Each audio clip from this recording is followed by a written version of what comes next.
I don't know what they do. I mean, they gotta go in to lay eggs and stuff. Yeah. It's weird how they can land on the water, Yeah. but they're almost like not a seabird. Right. Yeah.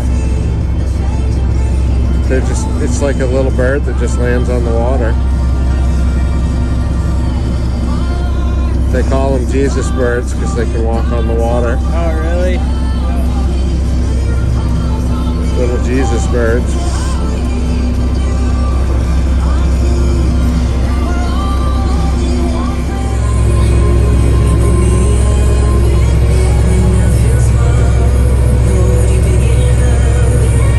Hey, we've got a big oversized male here.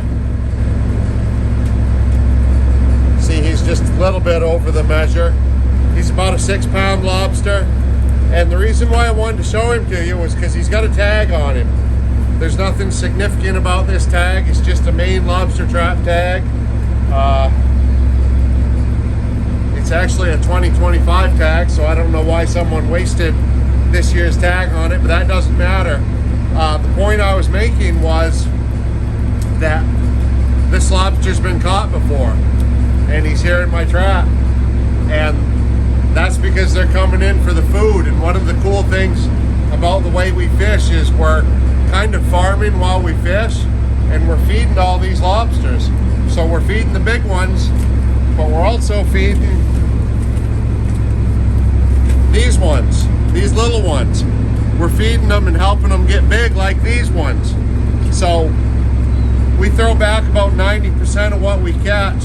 That means 90% is just getting a free meal and going back. Sometimes we give these big ones even a little extra. But I just thought that might interest you about how this industry works. Not only are we just using the bait to catch lobsters, but byproduct of that is that we also feed the lobsters. So it's kind of like we're farming them. We've been doing this for a long time. There's even been some scientific studies by the state that showed how lobsters grew faster in areas that were fished versus areas that didn't have fishing going on. So it's a pretty cool part of the industry. I thought you'd like to know about it.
tender place in life. Can I just share a word of encouragement? I'd love to do that. Coming up next on King Love. There's a grace when the heart is on fire.